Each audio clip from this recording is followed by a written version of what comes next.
Hallelujah, hallelujah, thank you Jesus.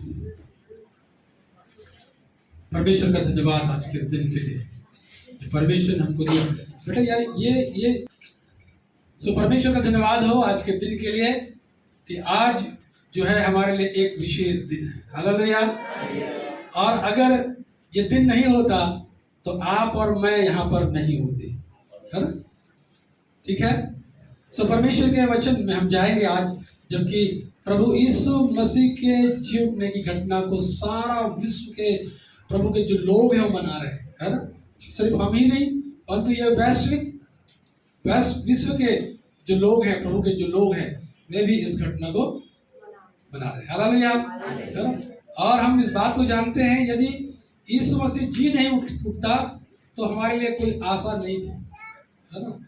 आया दुनिया में, पृथ्वी में आया, चरणी में जन्म लिया, सब कुछ किया और सब संदेश भी दिया, अच्छी बातों को सिखाया, रोगों को चंगा किया, भूखों को खाना खिलाया और उसके बाद फिर सलीब पे चढ़ गया। और सलीब पे चढ़ने के बाद में उसको मारा गया और गाड़ा गया। और इतना ही तक सीमित हो जाता तो इतिहास ही खत्म हो जाता, है ना? तो ये पुनरुत्थान जो है, पुनरुत्थान का मतलब जी उठना, मुर्दों में से, मरे हुए में से जी उठना। ये ऐतिहासिक घटना है। दुनिया में बहुत सारे लोग पैदा हुए, उनका कोई अस्तित्व नहीं है, वो लोग सिर्फ ईश्वर हैं, परम ईश्वर के रूप में जाने जाते हैं, देवता के रूप में जाने जाते हैं, परंतु उनकी एक कब्र भी है ना? उनकी कब्र है, परंतु यीशु मसीह का कब्र खाली है। हालेलुया।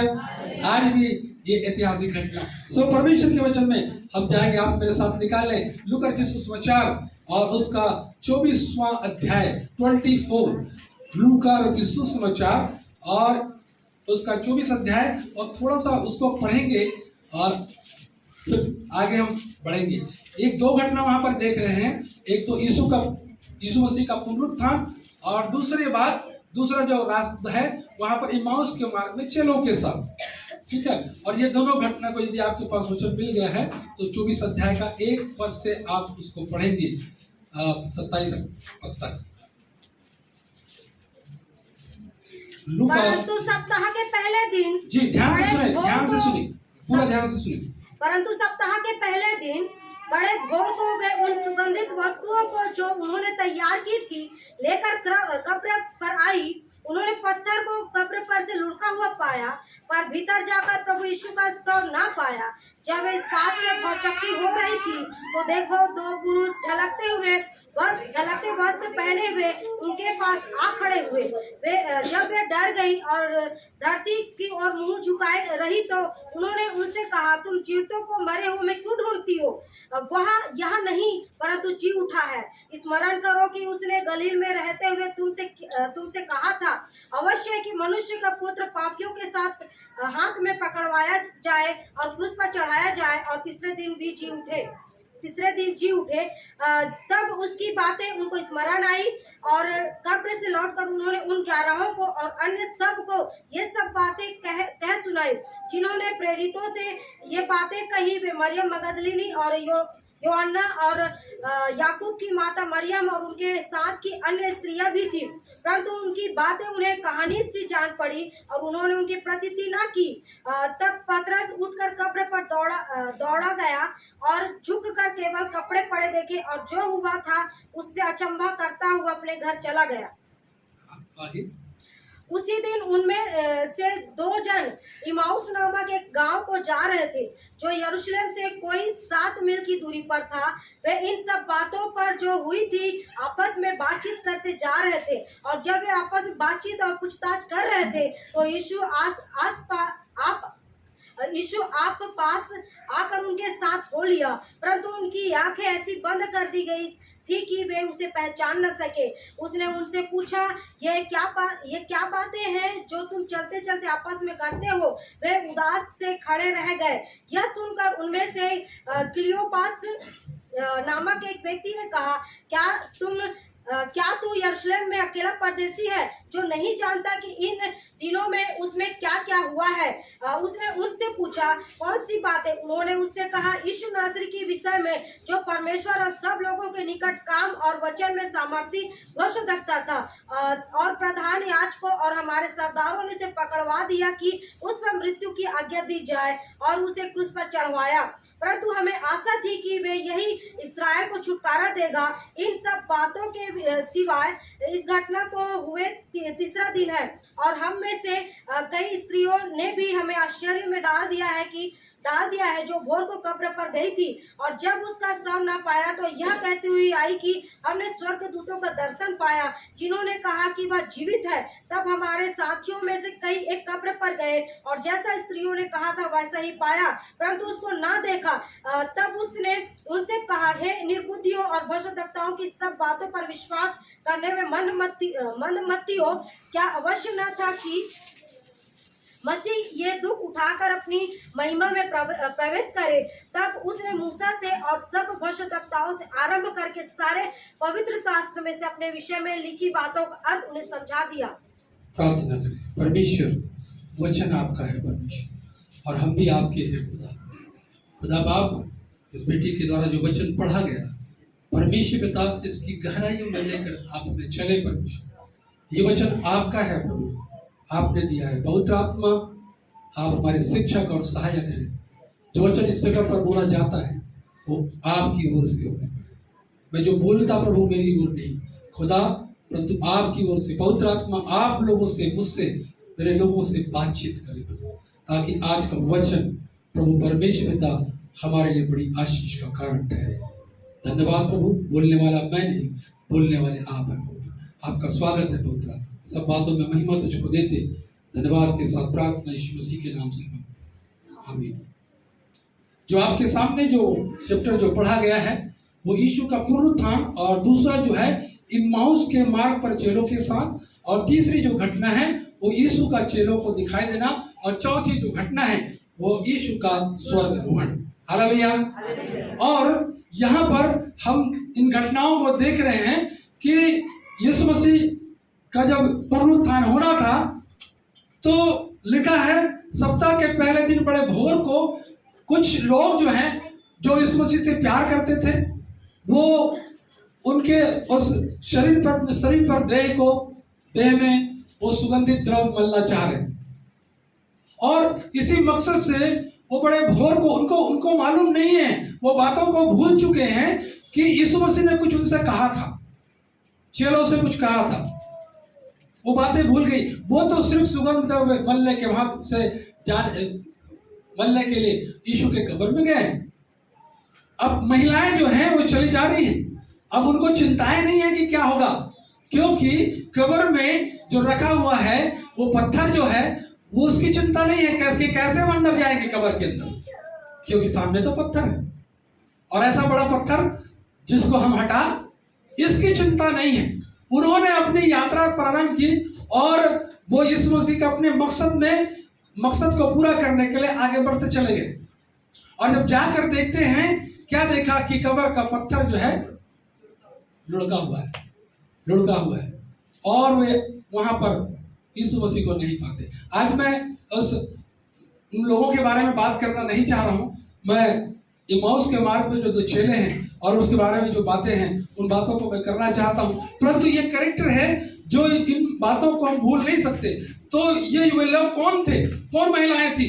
तो यहाँ पर लिखा 10वें पद में अगर आप जाएंगे, मरियम मगदलिनी और यौवन्ना और याकूब की माता मरियम और उसकी अन्य स्त्रियां भी वहां पर थी, लिखा है। तो मरियम मगदलिनी के बारे में मैं आपसे बात अगर थोड़ी देर करूंगा, कभी मौका मिले तो इसके बारे में आपसे विस्तृत मैं बातचीत करूंगा, परंतु यहाँ पर थोड़ा सा मैं इसका इंट्रोडक्शन देना चाहता हूँ। यह मरियम मगदलिनी वही थी जिसके अंदर से प्रभु यीशु मसीह ने 7 दुष्ट आत्माओं को निकाला। Hallelujah, hallelujah. और उस समय से ये प्रभु की दीवानी हो गई। हालेलुया। क्यों? क्योंकि वो अपनी दशा को जानती थी, अपनी दशा तो नहीं कहा, दुर्दशा को जानती थी। जब उसके अंदर दुष्ट आत्माएं थी, तो जब शरीर में जब दुष्ट आत्माएं रहती हैं तो हम बेचैनियों के सिवा और कुछ नहीं, परेशानियों के सिवा और कुछ नहीं, बदनामी के सिवा और कुछ नहीं, हम इन बातों को देखते। और एक दिन से जब इसकी मुलाकात यीशु मसीह से हो गई और यीशु मसीह ने जब इसके जीवन से उन दुष्ट आत्माओं को निकाल दिया, तब से वो यीशु मसीह की दीवानी हो गई। और आपको मालूम है, ये करीब 6 जगहों में मरियम मगदलिनी का नाम है। मरियम मगदलिनी का नाम 6 जगहों में बाइबल में आता है। और यही महिला जो है वो यीशु मसीह के शुरू से अंत तक यीशु मसीह के साथ रही। हालेलुया। जब उसको यीशु मसीह को जब क्रूस पर लेके जा रहे थे, जब उसको अदालतों में लेके जा रहे थे, सारे लोग छोड़ दिए थे, सारे चेले भाग गए, कहीं कहीं भाग गए थे। परंतु इस मरियम मगदलिनी को हम वहां पर भी देखते हैं। जब यीशु मसीह को क्रूस पर चढ़ा लिया, तब भी मरियम मगदलिनी वहां पर थी। चेले चले गए, भाग गए छोड़ के, परंतु ये जो महिला थी वो यीशु मसीह को नहीं छोड़ी। जीवन में उस उपकार को कभी भूल नहीं सकती थी। उसका हृदय जो है धन्यवाद से भरा हुआ था। और वो यीशु मसीह के शुरू से अंत तक इसी महिला के बारे में है वर्णन जो यीशु मसीह के साथ थी। क्यों? क्योंकि वो उसके उपकारों को भुला नहीं सकती जो उसने किया था उसके लिए। मेरे प्रिय, जीवन में, हमारे जीवन में भी ऐसी घटनाएं घटी है। हम भी ऐसे ही कई ऐसे समस्या से पीड़ित रहे, दुष्टात्माओं से हो सकता है पीड़ित रहे, बीमार से पीड़ित रहे, समस्या से पीड़ित रहे। और ऐसे समय में हम यीशु मसीह के पास आए और यीशु मसीह ने हमको चंगा किया। आज हम इस जगह पर बैठे हैं, बहुत से लोगों के इस जगह पर होना था। बहुत से लोग जो हैं अपनी चंगाई को लेकर चले गए। हम इस बात को अपने जीवन में जांचे, क्या मैं ऐसा दीवाना या ऐसी दीवानी में यीशु मसीह की हूं? बहुत सारी समस्या आएंगी, आंधी आएगा, तूफान आएगा, परंतु यदि मरियम के समान मैं विश्वास योग्य रहा या नहीं, तो आप इस बात को जाने, निश्चय परमेश्वर के राज्य में आपके लिए एक बड़ा नाम है। Hallelujah, hallelujah.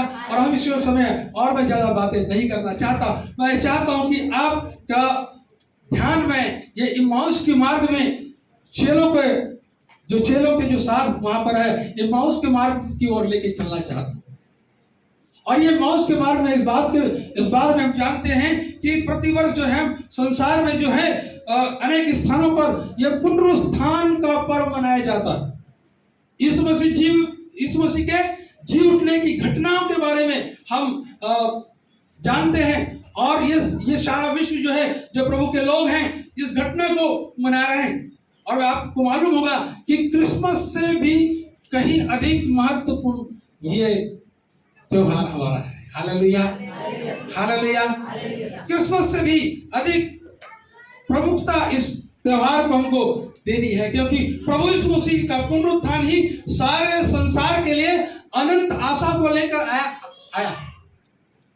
आशाएं जो खत्म हो गई थी, यीशु मसीह आया और यीशु मसीह अपने जीवन को इस संसार में व्यतीत किया, चेलों के बीच में रहा और विभिन्न प्रकार की शिक्षाएं उसने चेलों के साथ साथ लोगों को भी दी और स्वर्ग के बारे में बताया और बहुत सारे अद्भुत काम को किया। और उस अद्भुत कामों की चर्चा मैं आपसे बार बार नहीं करना चाहता। बहुत सारे अद्भुत काम, बहुत सारे आश्चर्य कर्म प्रभु यीशु मसीह ने किए। और अब जबकि यीशु मसीह की मृत्यु हो चुकी है और कई लोगों की आशाएं जो है खत्म हो गई, बड़ी बड़ी शिक्षाएं प्रभु यीशु मसीह दिए हैं और ये भी बताया था कि इस मंदिर को ढा दो, मैं 3 दिन में से खड़ा कर दूंगा। लोग समझ पाए ना समझ पाए वो तो बात अलग है, परंतु जो इतनी सारी बातें करके मृत्यु के आगोश में चला गया, लोगों का विश्वास ठंडा हो गया, लोगों की आशा जो है वो खत्म हो गई। क्यों? क्योंकि मृत्यु हो गई, यीशु मसीह मर गया। चेले लोग भी अपना अलग अलग प्लान बना रहे हैं, क्या करें, अब तो सब काम धंधा भी बंद हो गया है, गुरु के साथ थे, बहुत सारे चमत्कार होते थे, बहुत सारी बड़ी भीड़ जो है चलती थी। अब वो नहीं है। अब तो हमको अपनी अपनी रोजी रोटी का भी व्यवस्था करना पड़ेगा, व्यवस्था करना पड़ेगा। क्यों? क्योंकि गुरु अब नहीं रहा, गुरु जी है वो चले गए। और कुछ यूं जो सुसमाचार की पत्री में पतरस के बारे में पता है कि बड़ा बड़ा योजनाएं मर रही, अब क्या करें? तो कुछ कहते हैं मैं तो मछली पकड़ने जाता हूं। ये योजनाएं, जो चेले जो प्रभु का प्रचार करते थे, यीशु मसीह के बारे में प्रचार करने की आज्ञा उनको जो सुसमाचार का प्रचार करने के लिए बुलाया गया था, क्या उनका योजना है? अब तो ज्यादा दायित्व आना था। यीशु मसीह के जाने के बाद तो ज्यादा दायित्व होनी चाहिए, परंतु क्या दायित्व है? क्या दायित्व है? क्या सोच रहे हैं? क्या विचार है? हम कई बार जब समस्या में होते हैं, प्रभु के पास बिल्कुल बहुत भक्ति के साथ आते हैं, और जब हमारे जीवन में समस्याएं जब खत्म हो जाती है तो वो भक्ति भी खत्म हो जाती है, भक्ति भी खत्म। और परमेश्वर नहीं चाहता कि आपका जो शुरुआत है वो अंत भी अच्छा है ना। और वचन में एक बार अपने लोग कई बार ऐसे कहावत सुने, अंत भला तो, कई बार ये कहावत होती है ना, अंत भला तो सब भला, है ना। परंतु यहाँ पर क्या हो रहा है? यहाँ पर जो है वो चेले की योजनाएं जो है वो अलग हो गई। पुनरुत्थान की घटना जो है, कलीसिया और हमारे मसीह जीवन का आधार है, और ये हमारी न्यू है। और पुनरुत्थान की घटना जो है ये सबसे प्रमुख घटना है। और मैं जो बता रहा था कि ऐतिहासिक घटना है। मृत्यु को परास्त करने के बाद प्रभु यीशु मसीह का पुनरुत्थान हुआ और परमेश्वर की योजनाओं को उसने पूरा किया। एक विजय के समान से वो कब्र से निकला, और आज भी हम उसके, यीशु मसीह भी गाना गा रहे थे, जिंदा है वो जिंदा, हमारा मसीह जिंदा है। हालेलुया। परमेश्वर के वचन में ये बात, एक बड़ा संदेश जो है, ये खाली कब्र दे रहा है। ये कब्र में कोई जीवन नहीं है ना, कब्र तो खाली है। कब्र पर पत्थर भी गवाही दे रहा है कि कब्र खाली है। हालेलुया। पत्थर भी, वचन में लिखा था तुम चुप रहोगे तो पत्थर भी चिल्ला उठेंगे। हालेलुया। और पत्थर गवाही दे रहा है, क्या कह रहा है? कब्र खाली है। कब्र जो है वो खाली है। इब्रानियों के पुस्तक में लिखा हुआ है, एक पुस्तक 13वें अध्याय के उसके 8वें पद को पढ़ेंगे तो लिखा है, यीशु मसीह कल और आज और युगानुयुग एक सा है। हालेलुया। यीशु मसीह कल और आज और युगानुयुग एक सा है। पुनरुत्थान के बाद की घटना है जिस पर हम आज विचार करने जा रहे हैं। यह उन दो लोगों की यात्रा की घटना है जो इम्माउस के गांव में जा रहे हैं। और इम्माउस यरूशलेम से करीब, यहाँ पर लिखा हुआ कितने मील? 7 मील की दूरी पर है। और इस घटना के में विभिन्न आयामों को हम देखेंगे। इस 7 मील के दूरी पर ये गांव था, और वहां पर वो यरूशलेम से वे इस 7 मील की दूरी में इम्माउस नाम की जगह पे जा रहे हैं। यहां पर इन बातों को देखते मेरे प्रियो, 1316 में जो बात लिखी है, देखो उसी दिन उनमें से 2 इम्माउस नाम एक गांव में जा रहे थे। और लिखा है जो यरूशलेम से कोई 7 मील की, कितने मील की दूरी पर? 7 मील। याद रखना इस बात, 7 मील की दूरी पर था। और वे इन सब बातों पर जो हुई थी आपस में बातचीत करते जा रहे थे। और जो आपस में बातचीत और पूछताछ कर रहे थे, तो यीशु आप पास आकर उनके साथ हो लिया, परंतु उनकी आंखें ऐसी बंद थी कि उनको पहचान ना सकी। उनकी आंखें बंद थी कि वो यीशु मसीह को पहचान। मेरे प्रियो, यीशु मसीह मुर्दों में से जी उठे, और ये जो इम्माउस में जो जा रहे थे, यरूशलेम से इम्माउस की ओर जा रहे थे, ये चर्चाएं क्या चल रही थी? अगर आपके गांव में एक बड़ी घटना हो जाती है तो उसकी चर्चा, अगर हम कहीं जा रहे हैं 2-3 लोग, तो अक्सर चर्चा उसी की होती है, अक्सर उसी की चर्चा होती है गांव में, मोहल्ले में। ये तो बड़ी घटनाएं थी। और ये दो लोग जो हैं, जो क्या चर्चा कर रहे होंगे? क्या चर्चा कर रहे होंगे? आपस में क्या बातें हो रही होंगी? यीशु मसीह के बारे में बातें हो रही होंगी। हाँ? और लिखा है कि यीशु मसीह उनके साथ हो लिया। यीशु मसीह उनके साथ आके आकर उनके साथ हो लिया। और लिखा है उनकी आंखें, क्या लिखा बेटा? परंतु उनकी आंखें ऐसी बंद थी कि उसे ना। मेरे प्रिय, परमेश्वर का यह वचन है जो आज हम में से बहुत से लोगों की आंखें आज भी बंद है, आज भी बंद है। हम यीशु मसीह को पहचान, हम परमेश्वर की आराधना में तो है, प्रार्थना में तो है, वचन में है, संगति में है, उपवास में है, परंतु हमारी आंखें खुली नहीं है। हमारी आंखें खुली नहीं। हम यीशु मसीह के साथ चल रहे हैं, हमको ऐसा लगता है, परंतु हम पहचान आज भी हमने यीशु मसीह को पहचाना नहीं है। इन चेलों के समान, इन दो व्यक्तियों के समान हमने यीशु मसीह को, सब काम कर रहे हैं, चर्च भी आ रहे हैं, प्रार्थना भी होती है, संगति में भी आते हैं, प्रार्थना भी करते हैं, वचन पढ़ते, तो सब कुछ कर रहे हैं, परंतु यीशु मसीह की पहचान आज भी नहीं। यीशु मसीह की पहचान आज भी समस्या होती है तो पहले हम इधर उधर भागते हैं, जब समस्या में जब पढ़ते हैं तो आज भी हम इधर उधर भागते हैं, प्रभु के पास नहीं आते, प्रभु के पास नहीं आते। हमारी आंखें बंद हैं, हमारी आंखें बंद है। वो हम जानते हैं यीशु मसीह रोगियों को चंगा करता है, हम जानते हैं, और लंगड़ों को चलाने वाला परमेश्वर है, दुष्टात्माओं को निकालने वाला परमेश्वर है, भूखों को खाना खिलाने वाला परमेश्वर है, सब कुछ, परंतु आज भी हमारी आंखें बंद है, हमारी आंखें बंद है। यहाँ पर ये चेले चले जा रहे थे और यीशु मसीह की चर्चा ही कर रहे थे, एक दूसरे से बातें कर रहे थे। साधारण से ये दो लोग हैं और साधारण से ये यात्रा कर रहे थे, 7 मील की दूरी है और ये पैदल जा रहे थे। ये कोई बहुत बड़ी घटना नहीं है, ये उस दिन की घटना है जिस दिन प्रभु यीशु मसीह का पुनरुत्थान हुआ, जिस दिन यीशु मसीह जी उठे थे और ये लोग आपस में बातचीत कर रहे थे, और लिखा हुआ है प्रभु यीशु मसीह उनके साथ हो लेता है। अभी अभी प्रभु यीशु मसीह ने मृत्यु पर विजय प्राप्त की थी, और प्रभु यीशु मसीह की पुनरुत्थित देह को बहुत से लोगों ने देखा भी। सिर्फ ये दो की बात नहीं कर रहा हूं, परंतु उसके पहले भी बहुत से लोगों ने देखा था, और उसने अभी अभी लोगों को दर्शन दिया था। और ये प्रभु यीशु मसीह जो संसार पर, जो मृत्यु पर विजेता बनकर उभरा और उसे परमेश्वर की एक योजना को पूरा किया, एक पूर्ण योजनाओं को, एक बड़ी योजनाओं को उसने पूरा किया। और यही प्रभु यीशु मसीह उन दो लोगों के साथ साथ चला जा रहा है जो कि किसी गांव तक साधारण सी यात्रा का प्रारंभ कर। क्या ऐसा लगता है क्यों इनके पास आए? यीशु मसीह को जाना कहाँ था, किसके पास जाना था? यदि आपके साथ ऐसी घटना होती, आप पहले कहां, आपके साथ प्रभु यीशु मसीह के समान आपको क्रूस पर लटकाया जाता, आपको मारा जाता, पीटा जाता, कोड़े मारे जाते, मुंह पर थूका जाता,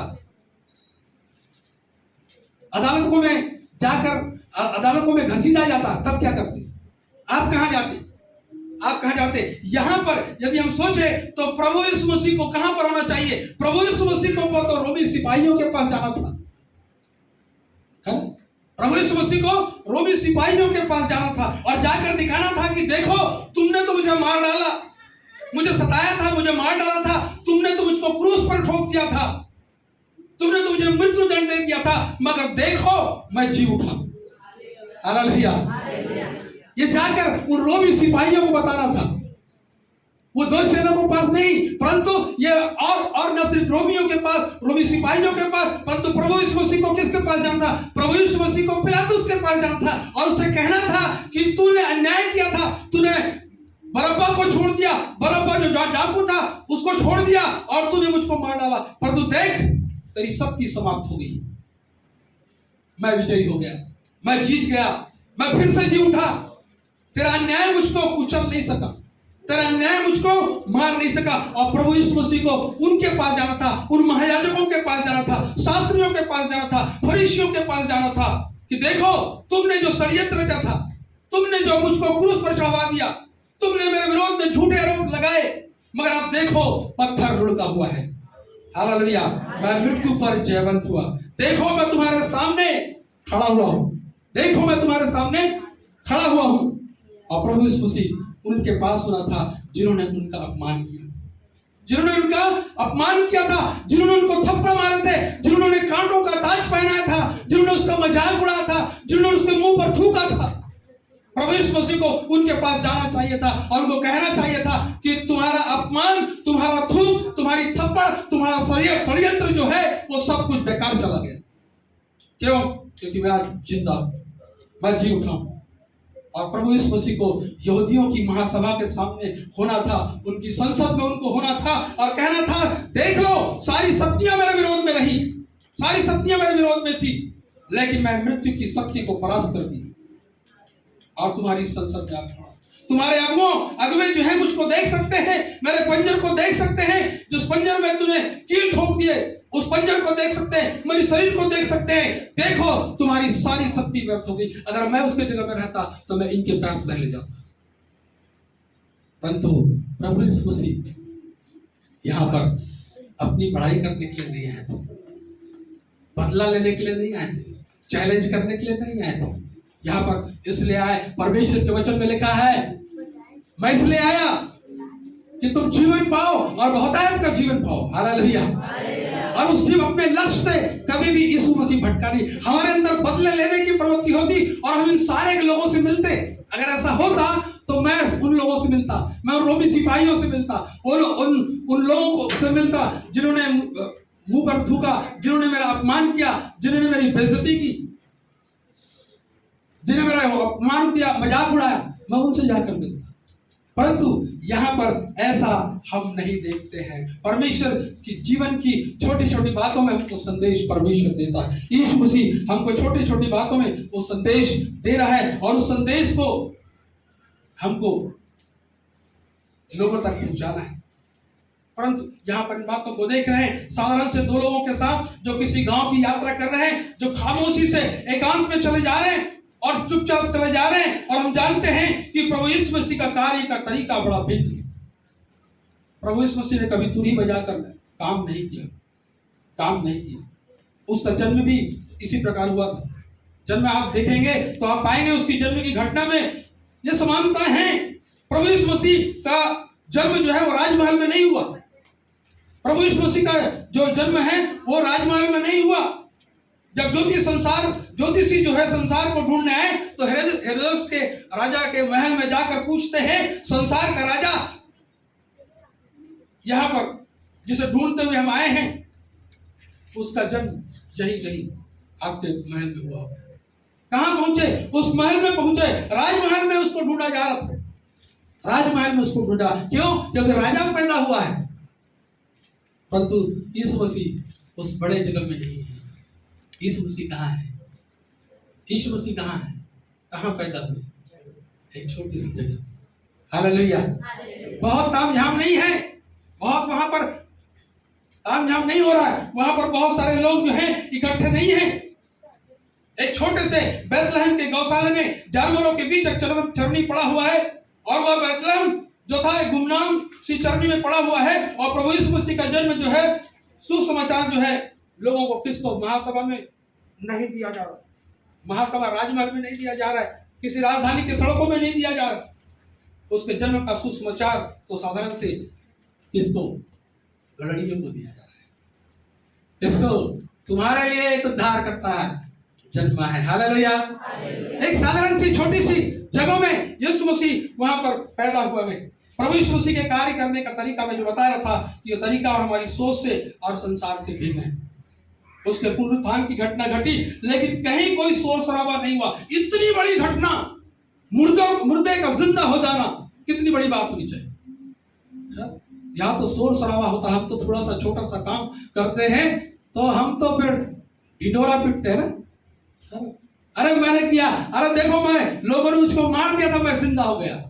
यार लोगों के बीच में जाकर ढिंढोरा पीटते। यहाँ पर क्या है? यहाँ पर तो खामोशी है। यहाँ पर खामोशी है और यहाँ पर कोई जुलूस नहीं निकला, कोई जय जयकार नहीं हो रहा है। दो साधारण लोग जो है चले जा रहे हैं और प्रभु यीशु मसीह बड़ी दीनता के साथ उनके शामिल हो गया। और मेरे प्रियो, मैं इस बात को कहता, आज भी प्रभु यीशु मसीह हमारे जीवन में साधारण तरीके से आता है। साधारण तरीके से प्रभु यीशु मसीह हमारे जीवन में आता है। कोई हमसे मिलने आ गया और हमने उससे बात की, थोड़ी सी देर बैठकर उससे हमने प्रभु यीशु मसीह के बारे में बताया। कहीं कोई अकाल आ गया, लोगों ने जहां पर बच्चों, अनाथ बच्चों को लेकर उस जगह में छोड़ दिया, जो उस अकाल में उनको पाल नहीं पा रहे थे, ढूंढने पर कोई जगह नहीं मिली, तो एक छोटा सा अनाथालय था जहां पर उस बच्चों को डाल दिया और उसने वहां पर प्रभु को पाया, उसने प्रभु को पाया। मेरे प्रियो, एलिया पहला राजा की पुस्तक उसका 19 और 11 में उन बातों को हम पाते हैं, जल्दी से आप निकाल लें। हमारे दिल में जो यीशु मसीह का जो दस्तक होता है, लिखा है वो दरवाजे पर खड़ा खटखटा रहा है, और वचन भी हमको बताता है कि वो दिल के द्वार पर क्या कर रहा है, खड़ा होकर खटखटाता है, और दरवाजे को तोड़ता नहीं, उस पर लादता नहीं। आपको यीशु मसीह को जो आपने प्राप्त किया वो लादा नहीं गया है, किसी बड़ा दबाव के साथ वो आता नहीं है। जीवन में बड़ी नाटकीयता के साथ या एक छोटा से परिवर्तन जो हमारे जीवन में छोटी सी घटनाओं के कारण हो जाता है। एलिया के बारे में परमेश्वर के वचन में पहला राजा उसका 19-11 पढ़े। उसने कहा जी, निकलकर यहोवा के सम्मुख पर्वत पर खड़ा हो जी, और यहोवा पास से होकर चला। यहाँ पर परमेश्वर के वचन में लिखा है यहोवा पास से होकर चला, और यहोवा के सामने एक प्रचंड आंधी से पहाड़ फटने और चट्टानें टूटने लगी। तो भी यहोवा उस आंधी में था, तो भी ना था।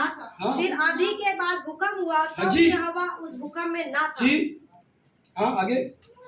फिर भूकंप के बाद आग दिखाई दी, तो भी यहोवा उस आग में ना था। फिर आग के बाद एक दबा हुआ धीमा शब्द सुनाई दिया। यह सुनते ही एलिया ने अपना मुंह चादर से ढांपा और बाहर जाकर गुफा के द्वार पर खड़ा हुआ। फिर एक शब्द उसे सुनाई दिया, हे एलिया, तेरा यह क्या काम? जी, ये परमेश्वर का काम है, परमेश्वर के काम करने का तरीका है। एलिया के पास यहाँ पर जाकर हम पाते हैं यहोवा पास से होकर चला, और यहोवा के सामने एक बड़ी प्रचंड आंधी से पहाड़ फटने लगे, चट्टान टूटने लगी, और उस आंधी में वहां पर नहीं था। आंधी के बाद भिडोल हुआ, तो भी यहोवा उस भिडोल में नहीं था। फिर भिडोल के बाद आग दिखाई दी, तो भी यहोवा उस आग में न था, और आग के बाद एक धीमा सा शब्द सुनाई दिया।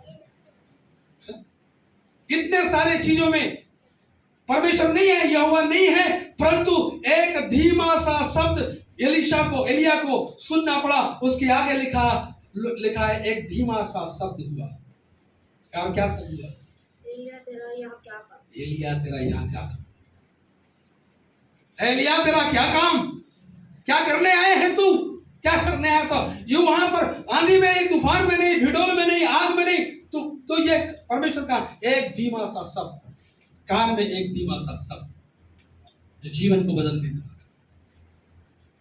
आप बेचैन हैं, आप समस्या में हैं, आप पीड़ा में हैं, आप तकलीफ में हैं, आपके आंसू बह रहे हैं, आपके पास कोई रास्ता दिखाई नहीं दे रहा है, परंतु एक धीमा सा शब्द, बेटा मैं तेरे साथ, हालेलुया, एक धीमा सा शब्द, और उसमें वो बल हमको मिल जाता है कि पुनः फिर हम खड़े हो जाते हैं।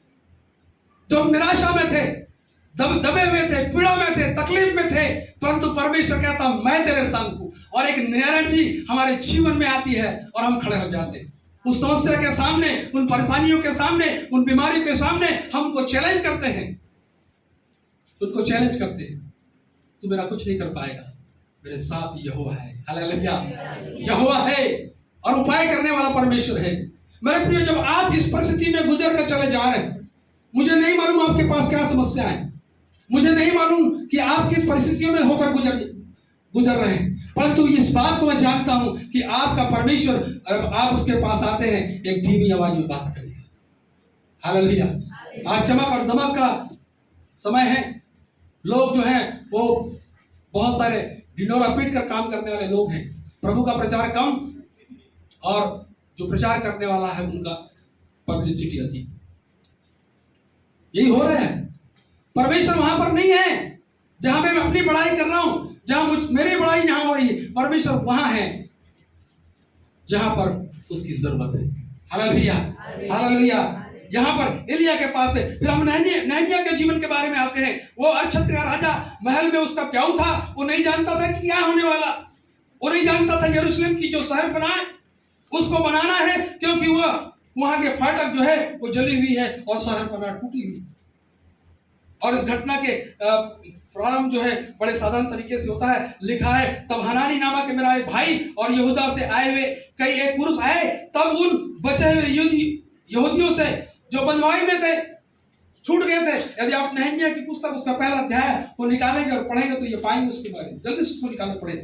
तब हनानी नामक मेरा एक भाई और यहूदा से आए हुए कई एक पुरुष आए, तब मैंने उनसे उन बचे हुए यहूदियों के विषय जो बंधुआई से छूट गए थे और यरूशलेम के विषय में पूछा। उन्होंने मुझसे कहा, जो बचे हुए लोग बंधुआई से छूटकर उस प्रांत में रहते हैं वे बड़ी दुर्दशा में पड़े हैं और उनकी निंदा होती है, क्योंकि यरूशलेम की शहरपनाह टूटी हुई और उसके फाटक जले हुए। जी, उसने उसकी दुर्दशा को, वे बड़ी दुर्दशा में पड़े हैं, उसकी निंदा की जाती होती है, क्योंकि यरूशलेम की शहरपनाह टूटी हुई है और उसके फाटक जले हुए हैं, उसके फाटक जले हुए।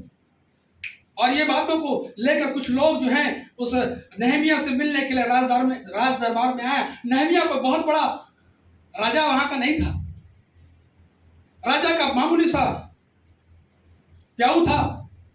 कुछ ऐसा बात वो अपने गांव वालों ने जो आकर उससे बताए और उन्हें नहमिया ने उनको बैठाया और पूछा कि कैसे हैं हमारे गांव के लोग। अक्सर ये होता है कि अगर मेरे गांव से अगर कोई लोग आते हैं तो जरूर मैं पूछता गांव का क्या हाल है, गांव के लोगों का क्या हाल।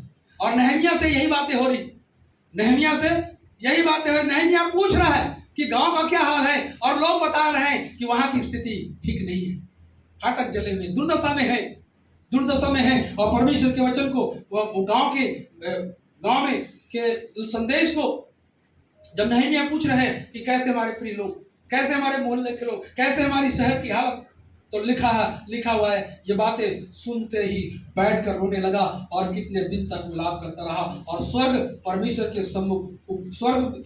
के सम्मुख उपवास करता, यह कहकर प्रार्थना करता है।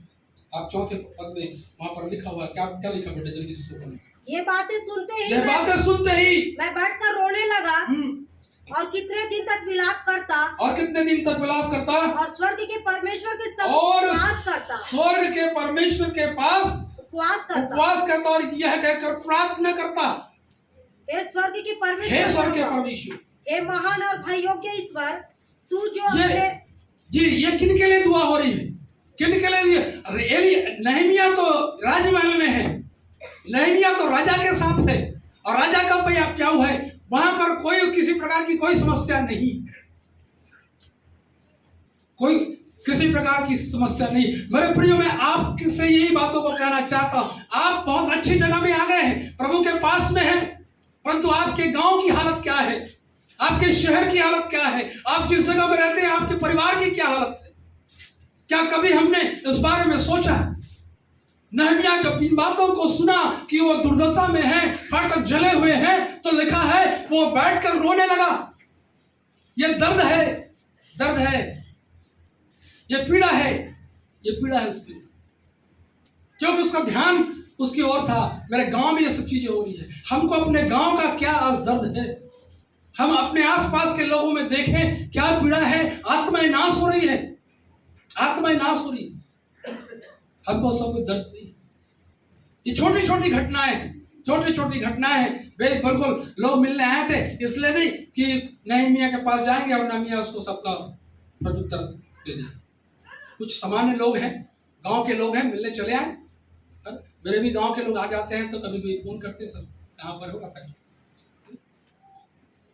वो साधारण उनको वो घटना बताने के लिए नहीं आए थे, परंतु नहमिया ने उनसे पूछा, क्योंकि नहमिया अपने गांव का हालत जानना चाहता। जब जाना तो उसने एक अंदर में कहीं ना कहीं गिल्टी फील हुई, अरे मैं तो यहाँ ऐसो आराम से रह रहा हूँ, खाने पीने की कोई समस्या नहीं, रहने की कोई समस्या नहीं, सब कुछ अच्छा चल रहा है। परंतु नहमिया अपने लोगों से प्यार करता था। हालेलुया। और ये प्यार हम मसीहियों को, हम विश्वासियों को लोगों से होनी चाहिए, और उनसे तो ज्यादा जो आपके विरोध में बात करते हैं, आपसे नफरत करते हैं, क्योंकि मेरा यीशु मसीह तो यही सिखाया। पिछले दिनों में 3 दिन पहले हमने गाड़ियों पर इस बारे में विचार कर रहे थे, उनकी शिक्षाओं पर हम विचार कर रहे थे। हमको सिखाया गया यीशु मसीह हमको यही सिखाया। बदला लेने के काम प्रभु का नहीं, प्रभु ने नहीं सिखाया, प्रभु ने ही सिखाया। जब प्रभु यीशु मसीह हमारे जीवन में आते हैं तो इन बातों को छोटी छोटी घटनाओं से आता है, छोटी छोटी मुलाकातों से आता है, छोटी छोटी जीवन की त्रासदियों से आता है और जीवन के दुखों के बीच आता है। और जब प्रभु यीशु मसीह हमारे दिल के दरवाजे पर खटखटाता है तो दीनता के साथ, खामोशी के साथ वो बहुत जोर से खटखटा देगा, परंतु बहुत धीमे खटखटा, देख मैं द्वार पर खड़ा खटखटाता हूं। जबरदस्ती नहीं है, जबरदस्ती नहीं है। आपकी इच्छा है आप दरवाजा खोलें या ना खोलें। उसका काम था खटखटाने का, उसका काम खटखटाने का। वो आपके साथ अंदर आना चाहता, आपके जीवन में, आपके अंदर, आपके जीवन में हस्तक्षेप करना चाहता, क्योंकि आपसे प्यार करता है। आपके लिए भी वचन है कि देख मैं द्वार पर क्या हुआ, खड़ा हुआ खटखटाता हूं। दीनता के साथ आया हुआ प्रभु यहाँ पर हल्ला गुल्ला नहीं कर रहा है, परंतु एक हल्की सी, दबी सी, धीमी सी आवाज है, धीमी सी आवाज है। और मैं बातों को कहना चाहता हूं मेरे प्रियो, कि जीवन की जो छोटी छोटी बातें हैं, छोटी छोटी घटनाएं में परमेश्वर हमको संदेश देता है, परमेश्वर को सिखाता है। प्रभु यीशु मसीह हमको मिलता है, प्रभु यीशु मसीह हमसे बातचीत करता है। और हो सकता है कि किसी प्रिय की मृत्यु का यह समय हो जहां हमको बहुत जरूरत है शांति की, सुकून का। जैसे मैं अभी कह रहा था कि शांति शांति शांति की बातें, शांति किसको चाहिए? शांति परिवार को चाहिए। मृतक मर गए तो चले गए प्रभु के पास में, उनको शांति की जरूरत नहीं, वो तो शांति के स्थान में ऑलरेडी। हमारा निवेदन होना चाहिए लोगों के लिए जो उस पीड़ा से, उस घर के लोगों के लिए शांति की प्रार्थना। कई बार हम उन बातों को समझ में नहीं पाते और ऐसे समय में प्रभु दस्तक देता है। जब किसी की मृत्यु होती है तो हम किसी के घर में जाते हैं, हमारे पास शब्द नहीं है, परंतु उसका हमारा स्पर्श उनके लिए एक बहुत बड़ी दिलासा है। जब जो शब्द हमारे पास, शब्द जो है वो काम नहीं कर पाते, वो हमारे हाथ उसके पीठ पर अगर हमने हल्का सा रख दिया, वो बहुत कुछ कह जाते हैं, बहुत कुछ कह जाते हैं। मेरे प्रियो, छोटी छोटी घटनाएं जो है हमारे जीवन में, ऐसे बहुत छोटी छोटी घटनाओं को लेकर आते हैं। छोटी छोटी बातों में परमेश्वर की महिमा होती है। हम लोग इन दिनों में जो काम है, जो इन दिनों में काम करने का तरीका जो है बदल गया, काम करने का तरीका बदल गया। हम प्रभु के काम को ढीलो पीट कर करते हैं और प्रभु का काम कम और हम अपना काम ज्यादा निकाल लेते हैं। चाहे किसी भी क्षेत्र में हो, किसी भी क्षेत्र में परमेश्वर के वचन में हम इन बातों को देखें। देखिए, किसी प्रिय की मृत्यु है और आप चले गए, उसको जरूरत है आपकी, जरूरत है आपकी। कलीसिया में जब हम हैं, किसी की मृत्यु हुई, हमारी जरूरत है उसको। हम कहाँ हैं? आपकी छोटा सा एक समय, थोड़ा सा एक छोटा सा उस परिवार के लिए बहुत अहमियत रखती है। प्रभु यीशु मसीह के अनुयायी हो तो प्रभु यीशु मसीह का विचार भी रखो, प्रभु यीशु मसीह की सोच भी रखो कि इस ऐसे समय में प्रभु क्या करता है। WW3W के बारे में था, व्हाट विल जीसस डू। ऐसे समय में अगर यीशु मसीह रहता तो क्या करता? ऐसे समय में यीशु मसीह रहता। जब भी ऐसी परिस्थितियां हो तो जरूरी आप अपने आप से प्रश्न करना, यीशु मसीह अगर मेरे जगह में उस समय होता वो क्या करता? और तब आपको उत्तर मिलेगा, तब आपको उत्तर मिलेगा। प्रभु यीशु मसीह यहाँ पर अपने यीशु मसीह जो है पुनरुत्थान के बाद दो लोगों के साथ चल रहे हैं, और ये वही प्रभु यीशु मसीह है जो गौशाले में पैदा हुआ था, और ये वही प्रभु यीशु मसीह है जिसने ऐसे लोगों को चुन लिया जो समाज में कोई स्थान नहीं रखते थे, जो निम्न तबके के लोग थे, जो मछली मारने वाले थे, जिसको संसार में कोई गिनती नहीं थी, उसको ये प्रभु यीशु मसीह चुनता है। मेरे प्रिय, मुझे और आपको उसने चुना है और अपनी सेवा के लिए बुलाया है। हमारा कोई अस्तित्व नहीं था, मेरा कोई अस्तित्व नहीं था। अपने कार्य के लिए हम यीशु मसीह जो है ऐसे लोगों को आगे बढ़ाता है। Hallelujah, hallelujah. वो राजमहल में वो नहीं चाहता, वो बहुत बड़ा प्रचार बहुत ढोल और नगारे बजाकर अच्छे काम को नहीं करता, चमत्कार नहीं करता। वो दिखावे का काम प्रभु नहीं करता, और इस बारे में इस बात को हमको स्वीकार करना है। इस काम के लिए प्रभु ने मुझको और आपको चुना है अपने, और हमको भी खामोशी के साथ काम करना है, खामोशी के साथ काम करना। तीर होता ना, तीर धनुष, कभी आपने देखे, आप बस्तर क्षेत्र में रहने वाले लोग हैं, काम कैसे करता है? तीर जो चलाते हैं ना, शिकार करते हैं लोग, बहुत सनसनाहट नहीं होती इसमें, बहुत साइलेंट के साथ निकलता है, और जहां पर भेदा गया अपने काम को पूरा करता है। हमारा काम ऐसे ही होना है, सुसमाचार को, हम सुसमाचार का प्रचार करें, अपना प्रचार ना करें। प्रभु को अगर महिमा देनी है तो आप प्रभु को महिमा दें, अब से प्रभु आपको महिमा देगा, वो देगा। मैं हमेशा कहता दुआ में, प्रभु मुझको लोगों की शाबाशी नहीं चाहिए, मुझको आपकी शाबाशी चाहिए। Hallelujah, hallelujah. और जब आप प्रार्थना करेंगे परमेश्वर से, परमेश्वर के साथ चलेंगे, तो आपको परमेश्वर शाबाशी देगा। हालेलुया। और फिर हम लोग अच्छे सुसमाचार उसका 24 का 17 को फिर से पढ़े। उसने उससे पूछा जी, ये क्या बातें हैं जी, जो तुम चलते चलते आपस में करते हो? जी, वे उदास से खड़े रह गए। यह सुनकर उनमें से फिलिप्पुस नामक एक व्यक्ति ने कहा, क्या तू यरूशलेम में अकेला परदेशी है जो नहीं जानता कि इन दिनों में उसमें क्या क्या हुआ है? वाह, क्या बात है। यहाँ पर इस बात को देख रहे हैं, उसने उनसे पूछा ये क्या बातें हैं जो तुम चलते चलते आपस में करते हो। ठीक है, कौन पूछ रहा है? यीशु मसीह पूछ रहा है, और वह लिखा है वे उदास से खड़े रह गए।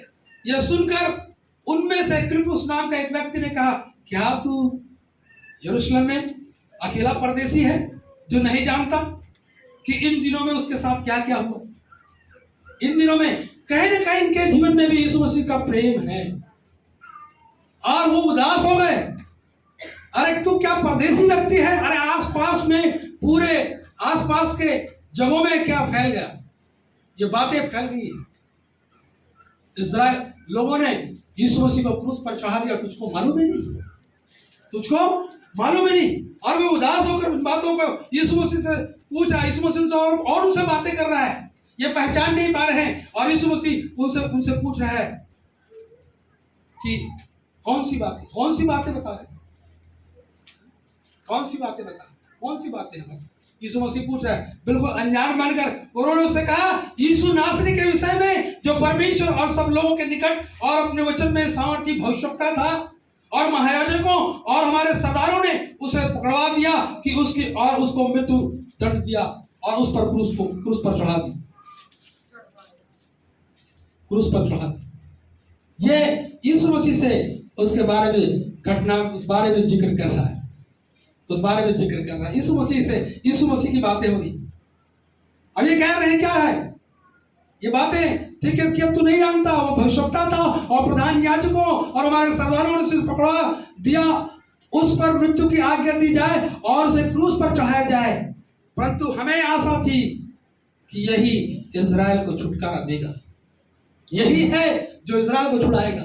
उनके कार्यों को देखकर, उनकी बातों को देखकर, उनके शब्दों में वो सभी अभिषेक था, तो हम आशा करते थे, क्या करते थे कि यही व्यक्ति है जो आशा करते थे कि यही व्यक्ति इजराइल को छुड़ाएगा, हमको छुड़ाएगा। परंतु ये भी मर गए, ये भी आशा खत्म हो गई, आशा खत्म, और निराशा में थे, हताशा में थे।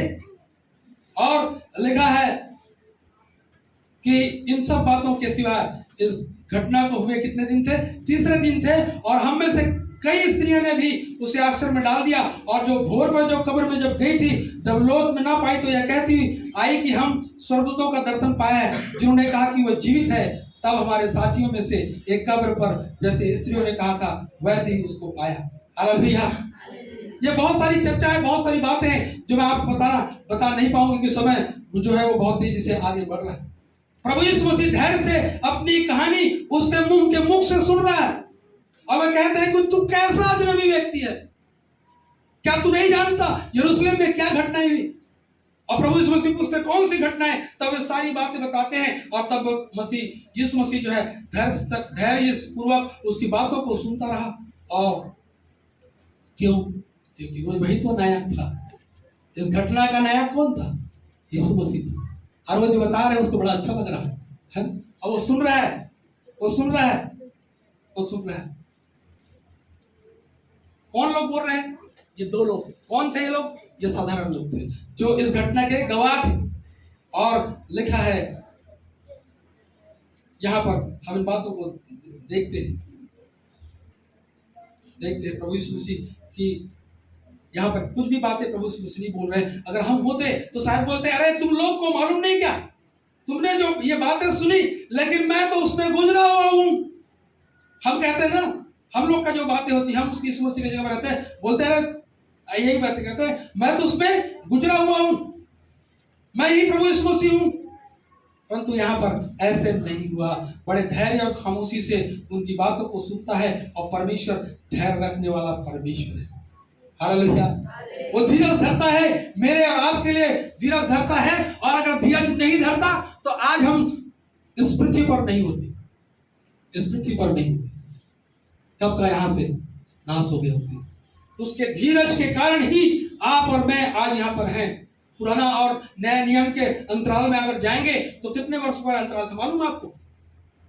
को बता सकता है पुराने नियम और नए नियम के बीच का अंतराल? पुराने नियम और नए नियम के बीच का अंतराल जो था वो 400 साल। और 400 साल 400 वर्षों का अंतराल है। और आप कल्पना कीजिए, इन इतने वर्षों तक परमेश्वर खामोश रहा। और टीकाकार जो बाइबल के जो बड़े बड़े जो टीकाकार हैं वो कहते हैं कि अंधकार और निराशा का काल था। इन 400 वर्षों तक परमेश्वर ने किसी भी भविष्यवक्ता के द्वारा बातें नहीं की। आप कल्पना कीजिए, 12 पीढ़ियां इस खामोशी से गुजर गई और परमेश्वर ठहरा हुआ है। परमेश्वर ठहरा हुआ है कब तक? जब तक यहूदी धर्म का सारे संसार में प्रचार न हो। परमेश्वर ठहरा हुआ है जब तक कि यूनानी भाषा सारे संसार की भाषा न बन जाए। या यूनानी जहां पर ज्ञानवान लोग रहे, वो परमेश्वर ठहरा हुआ। परमेश्वर ठहरा रहा तब तक जब तक कि रोमी सम्राट ने सारे विश्व पर राज्य न कर लिया और विश्व में सड़कें बनने लगी। परमेश्वर ठहरा रहा कि प्रचारकों के लिए सड़क बन जाए जिसके द्वारा सारे जगत में परमेश्वर के वचन का प्रचार हो।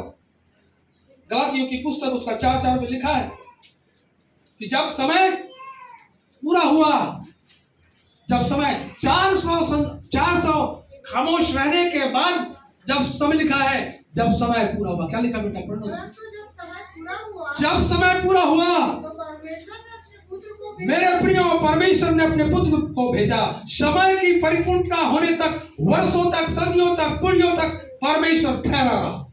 परमेश्वर ठहरा रहा। और तब प्रभु यीशु मसीह का जन्म होता है और तब भी वो ठहरा रहा। कुछ समय लगा होगा जब यीशु बोलने लगा होगा, कुछ समय लगा होगा जब वो चलने लगा, कुछ समय लगा होगा। और प्रभु यीशु मसीह चाहता तो बड़ी आवाज के साथ राजकुमार के नाई आकाश से उतर सकता था, परंतु ऐसा नहीं।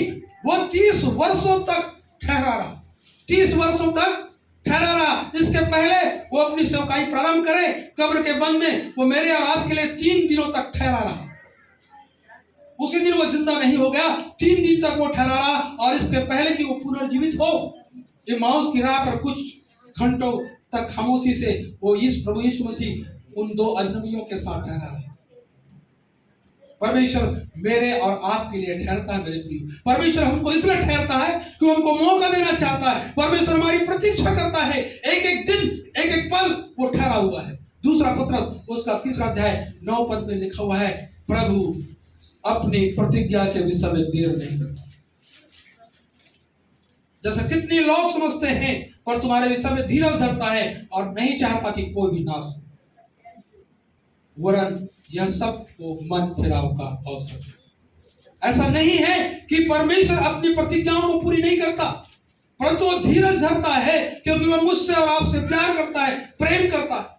वो चाहता है कोई नाश ना हो, वो चाहता है कि हर एक को पश्चाताप करने का मौका मिले, हर एक को पश्चाताप करने का मौका मिले।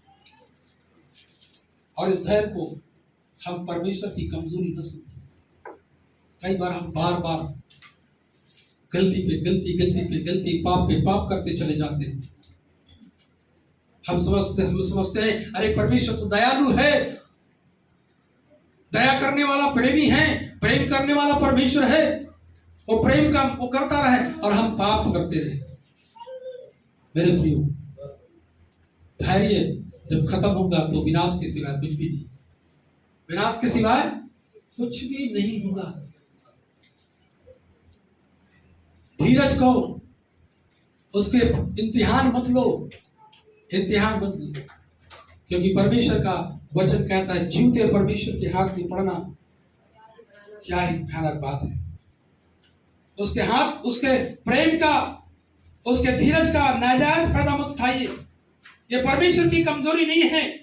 परमेश्वर के धीरज को परखना नहीं कि हम लगातार पाप करते जाएं और ये सोचें कि उसका अनुग्रह हम पर बना रहे, उसका अनुग्रह हम पर बना रहेगा। हम उसकी धैर्य की परीक्षा हमको नहीं करना मेरे प्रिय, हमको उसके धैर्य की परीक्षा नहीं करना, क्योंकि न्याय का समय बहुत निकट है। न्याय का समय जैसा याद लिखता है कि हम परमेश्वर के धैर्य को न परखें, क्योंकि वो दिन अचानक से आ पड़ेगा। वचन में लिखा है कि वो किस भांति आएगा, चोर की भांति आएगा। और ऐसे समय में आ जाएगा जब हम सोचते भी नहीं, आज बहुत से लोग सोचते हैं अरे आज बहुत समय है। शैतान लोगों के दिमाग में यह बात डाल दिया, अरे बहुत समय है। आज प्रभु ने दिया, कल दिन भर मौज किए, दूसरा दिन प्रभु दिया, दूसरे दिन मौज किए। हम सोचते हैं कि अभी तो आप बहुत दिन है आने। चोर की नहीं, चोर का पता क्या आता है मेरे प्रियो। परमेश्वर ऐसा ही अब इन दिनों में आने वाला है। लिखता है उसके धैर्य को, यशायाह लिखता है कि हम परमेश्वर के धैर्य को ना परखें, क्योंकि वो दिन अचानक आ पड़ेगा। वचन में लिखा हुआ है वो चोर की नहीं आएगा। और यहाँ पर हम बात को देखते हैं, समुद्र सदोम और अमोरा पर जब आग बरसी तो अचानक से बरसी। जब जल प्रलय आया, लोगों को चेतावनी मिलती रही। कितनी चेतावनी परमेश्वर के वचन में अगर पाएंगे, कितनी चेतावनी नूह ने उस समय लोगों को दिया। वो निश्चिंत थे, और आज भी कलीसिया आज भी निश्चिंत है। हम सारी घटनाओं को देख रहे हैं। यीशु मसीह का जी उठना इसलिए नहीं था कि आप ऐसे निश्चित रहे। यीशु मसीह का जी उठने इसलिए था कि आप लोगों को बताएं जाकर कि कब्र खाली है। यीशु मसीह जी उठा है, यीशु मसीह जिंदा परमेश्वर। ये कार्य परमेश्वर ने हमको दिया है, वो ठहरा हुआ है, क्योंकि धीरज धरा हुआ है। नहीं चाहता कि उसके लोग नाश हो जाए। मेरे प्रियो, परमेश्वर इन दिनों में आपके पास बहुत सारी समस्याएं हो सकती है जो आप फेस कर रहे हैं, जैसा असर लगता है कि कुछ भी नहीं होगा, कुछ भी नहीं हो पा रहा है। मैं प्रयास कर रहा हूं, कुछ भी नहीं हो रहा है। परंतु एक धीमा आवाज आपके लिए रास्ता खोल दिया। एक धीमी आवाज वो कहेगा कि मैं तेरे साथ हूं। हालेलुया। ढाढ़स बांध, मैं तेरे साथ हूं। परमेश्वर के वचन में एक बात बोलकर मैं समाप्त करूंगा। लूका सुसमाचार उसका इसी का 25 और 27 को पढ़ें।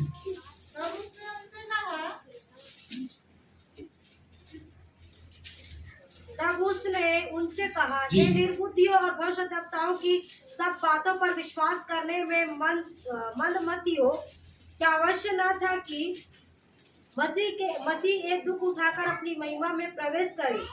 तब उसने मूसा से और सब भविष्यद्वक्ताओं से आरंभ करके सारे पवित्र शास्त्र में से अपने विषय में लिखी बातों का अर्थ उन्हें समझा दिया। ये परमेश्वर के वचन में बात लिखी, परमेश्वर के वचन में ये बात लिखी हुई है। निर्बुद्धियों, भविष्यता की सब बातों पर विश्वास करने में मंदमतियों, क्या अवश्य था। ये बातें प्रकट कर दी गई थी, क्या तुमको मालूम नहीं कि ये सब बातें बता दी गई थी, और उसके बाद भी तुम मुझको नहीं पहचान रहे हो। परमेश्वर का वचन जो है वो अटल है, वो बदलेगा नहीं वो सत्य है। जब भविष्यवक्ताओं की बातें प्रभु यीशु मसीह ने बताई होगी और तब कहा कि क्या तुम नहीं जानते कि वचन में जो लिखा है कि वो सत्य है और उनकी बातों को अवश्य पूरा हो रहा हो। यीशु मसीह क्या होगा? दुख उठाएगा। ये वचन में लिखा था, भविष्यवाणी हुई थी, भविष्यवाणी हुई थी। मेरे प्रियो, हम कई बार परमेश्वर के वचन को पढ़ते हैं, सच्चाई को जानते हैं, परमेश्वर का वचन हमको बताया जाता है, सुनते हैं, समझते हैं, सीखते हैं, उसके बावजूद भी हम प्रभु को नहीं पहचानते, प्रभु को नहीं पहचानते। परमेश्वर का वचन अटल है, वो बदलेगा नहीं, वो बदलेगा नहीं, कभी ना बदलने वाला परमेश्वर, मैं ना बदलने वाला परमेश्वर, ना बदलने वाला परमेश्वर। यहाँ पर अपने आगे की बात में अगर देखेंगे, एक बात और बोलना चाहता हूँ। 30 पद को पढ़ेंगे। जब वो उनके साथ भोजन करने बैठा जी, तो उसने रोटी लेकर धन्यवाद किया, हाँ, और उसे तोड़कर उनको देने लगा। जी, तब उनकी आंखें खुल गई, तब उनकी आंखें खुल गई। हालेलुया। और उन्होंने उसे पहचान लिया। ये जीवन की रोटी है, ये जीवन की रोटी है, ये आपकी आंखें खोल देगी। अभी तक ये चेले नहीं पहचान रहे थे, चेले नहीं पहचान रहे थे, और जब बहुत शॉर्ट में मैं बातों को बताना चाहता हूँ, जो आगे निकल गए, जाना चाहता था यीशु मसीह, वहां से आगे जाना चाहता था। ये दो लोग कहते हैं, भैया अब शाम हो गया, रुक जा हमारे घर में, हमारे घर में अब प्रभु यीशु मसीह को पकड़ा। हालेलुया। और वो प्रभु यीशु मसीह को अपने घर ले गए। प्रभु यीशु मसीह को, यहाँ हम लोग हर समय वचन सुनते हैं, यीशु मसीह को घर लेके नहीं जाते, इधर ही छोड़ देते। लिखा इसलिए समस्या पड़े, प्रार्थनाएं होती है इसलिए काम नहीं।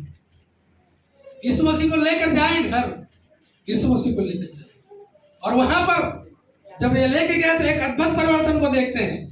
क्या? उनकी आंखें खुल गई। हालेलुया। उनकी आंखें खुल गई। क्या हुआ? क्या हुआ? कौन सी घटना आंखें खोल दी गई? हेलो, क्या लिखा उसमें? हाँ, क्या किया? पहले क्या किया? रोटी नहीं तोड़ रहा, पहले क्या किया?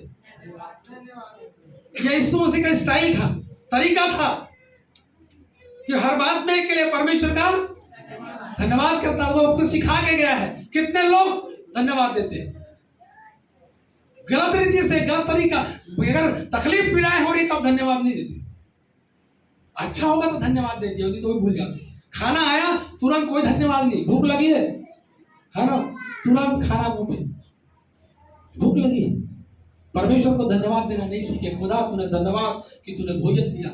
सुबह उठते हैं, खाट से उठे और सीधा अपने अपने काम में लग गए। धन्यवाद कहाँ है?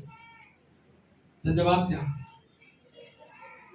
और लिखा है, जब धन्यवाद के साथ यीशु मसीह ने रोटी तोड़ी, आंखें खुल गई।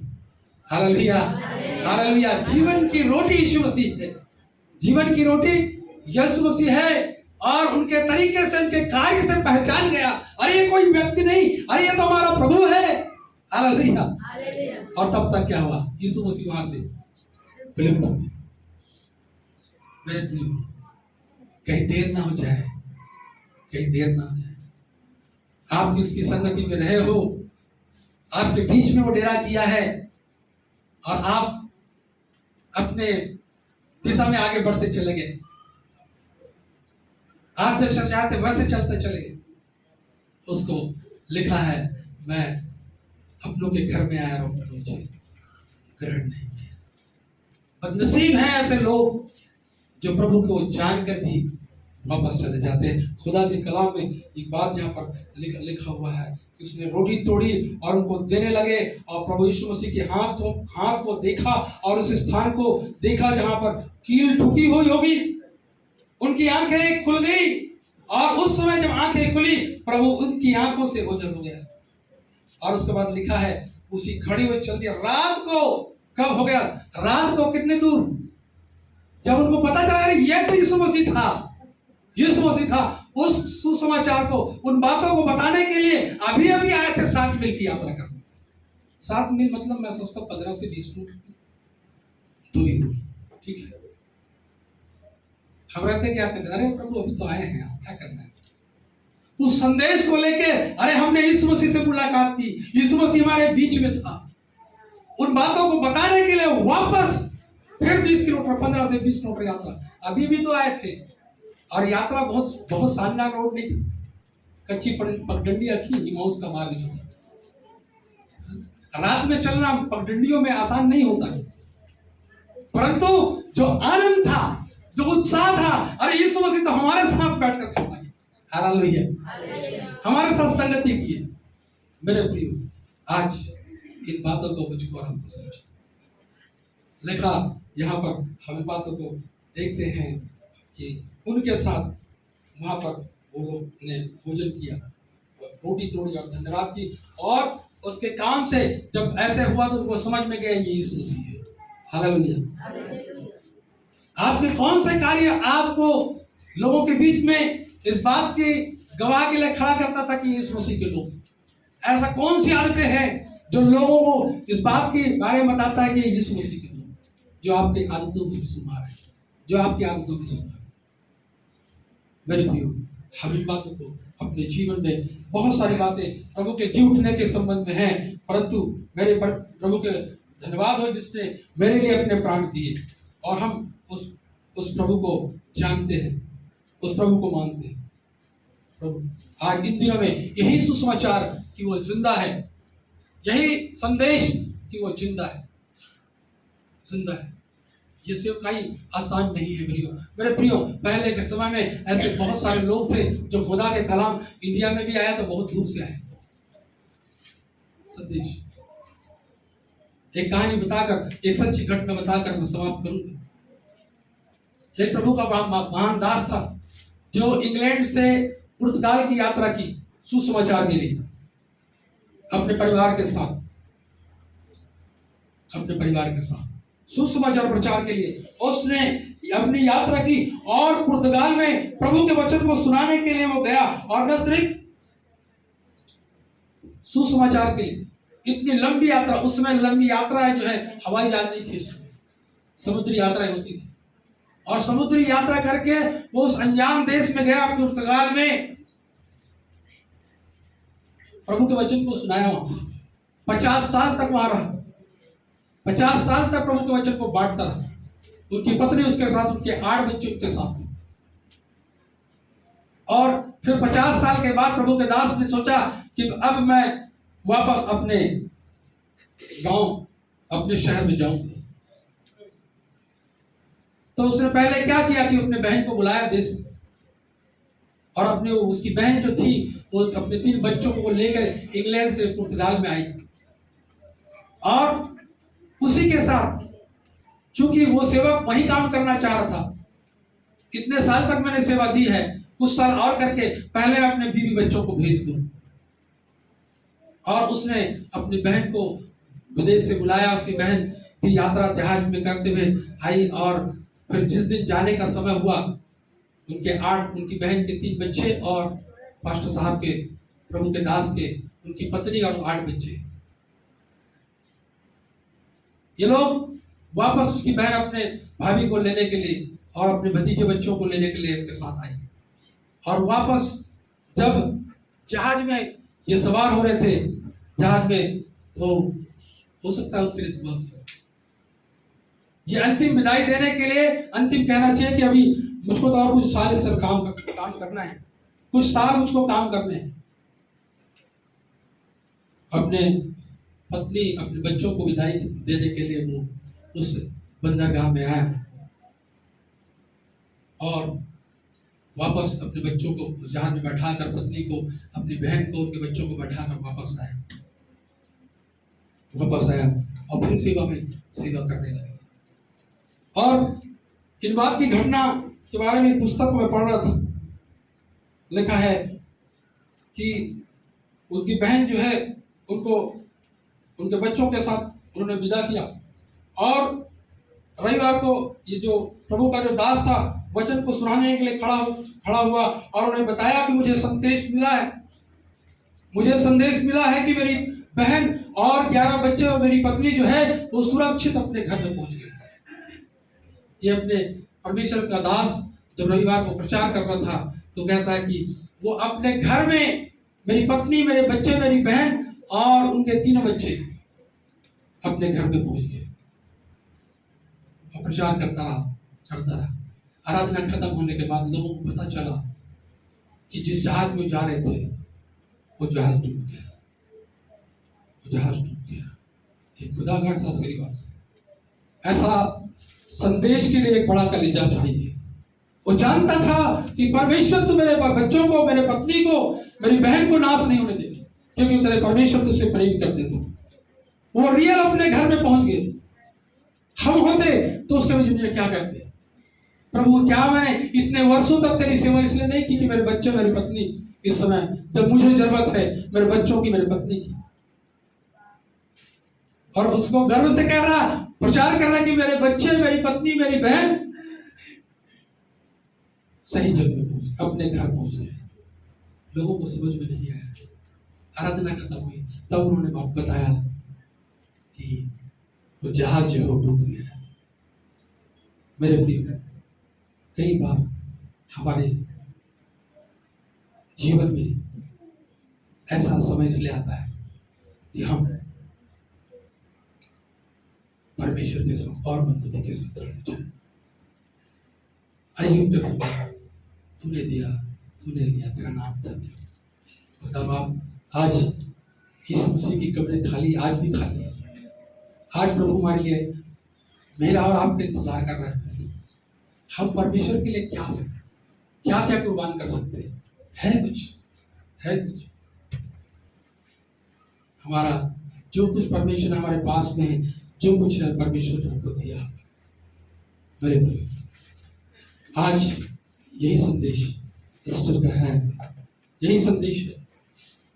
प्रभु यीशु मसीह है जो जीवन की परेशानियों में को बदलता है। प्रभु यीशु मसीह है जो मेरे आपकी मृत्यु को भी बदल सकता है। जीवन का और मृत्यु का द्वार को बदल सकता है। प्रभु यीशु मसीह संसार में इसलिए आया कि हमको, मुझको और आपको बदले। प्रभु यीशु मसीह हमारे पास बड़ी दीनता के साथ आता है, तो क्या उसको हम अपने जीवन में स्थान दे सकते हैं? क्या हम उसको अपने जीवन में स्थान दें? अगर आप देंगे खुदा, तो आप के लिए एक ईस्टर का पुनरुत्थान और जीवन मैं यीशु मसीह ने कहा, उसको जीवन दिए। प्रभु आपकी सहायता करें, प्रभु आपकी सहायता करें।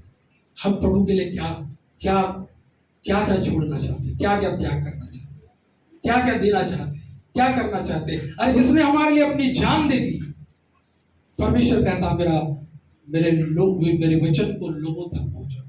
आपसे और कोई अपेक्षा नहीं करता परमेश्वर।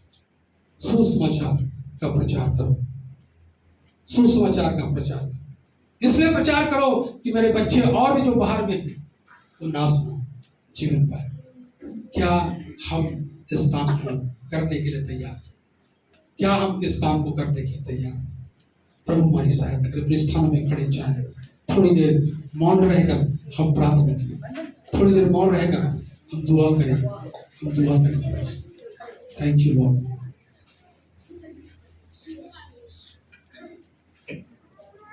Thank you, Jesus. Thank you, Master. We praise the Lord. Hallelujah. धन्यवाद यीशु, धन्यवाद यीशु। आज हमारे लिए उत्सव का दिन है परमेश्वर।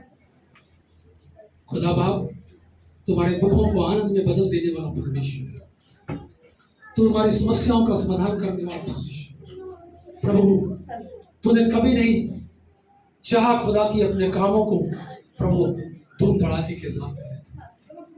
प्रभु बहुत ही शालीनता के साथ, बहुत ही नम्रता के साथ, बहुत ही धीरज के साथ तूने काम किया। और आज भी प्रभु वो धीरज जो तू धरा हुआ है खुदा, इसलिए खुदा की तू चाहता है कोई भी आत्मा नाश हो। इन दिनों में आपके बच्चों के लिए धन्यवाद देता हूँ प्रभु, जो आज उत्सव मनाने के लिए इस जगह पर प्रभु आए और आपके वचन को सुनने। खुदा मेरी प्रार्थना है प्रभु, मैं धन्यवाद देता हूँ पवित्र आपको यहाँ तक की सहायता अगुवाई के लिए। जो वचन बोया गया खुदा, वो 60 गुना 80 गुना 100 गुना। और प्रभु आपके बेटे और बेटियां जहाँ कि प्रभु परमेश्वर भी अपने परिवार में बहुत सारे विरोधों का सामना कर रहे हैं, परमेश्वर बहुत सारी समस्याओं का सामना कर रहे हैं, उनको समझ में नहीं आता प्रभु क्या करे। परंतु हे परमेश्वर, मैं आपके दास होने के नाते प्रार्थना करता हूँ, परिस्थितियों को बदल दे खुदा, परिस्थितियां बदल जाए यीशु के नाम से। हमारा उत्तर देने वाला परमेश्वर तू है, हमारा उत्तर देने वाला परमेश्वर तू है। तू मृतक नहीं है, मरा हुआ नहीं खुदा, तू जिंदा परमेश्वर खुदा जीवित है हमारे बीच में। और तूने कहा देख जगत के अंत तक मैं तेरे साथ हूं। परमेश्वर पिता, ये ढाढ़स, ये संतावना उनके लिए खुदा जो आज निराशा की परिस्थिति में है, उनके पास प्रभु कोई रास्ता दिखाई नहीं दे रहा। आज खुदा मैं आपके दास होने के नाते प्रार्थना करता, खोल दे खुदा उन दरवाजे को, खोल दे उनके दरवाजों को परमेश्वर पिता।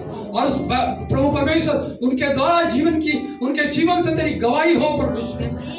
हालेलुया, मेरी ये प्रार्थना है परमेश्वर। जो खुदा तेरी ओर आशा लगाए हुए हैं प्रभु परमेश्वर पिता, उनके जीवन में तू अद्भुत काम कर परमेश्वर।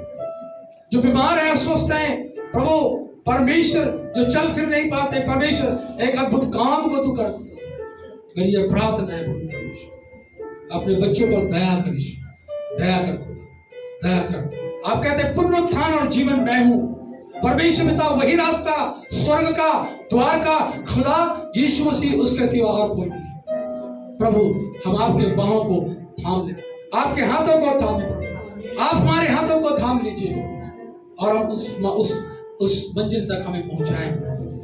जितने निवेदन आज कलीसिया में आए खुदा, एक एक निवेदनों को प्रभु आपने सुना है, मैं धन्यवाद देता हूँ। यीशु राजा दया कर, दया कर, दया कर, उनकी अपनी इच्छा के अनुसार उनकी जीवन में काम कर। ये मेरी प्रार्थना है।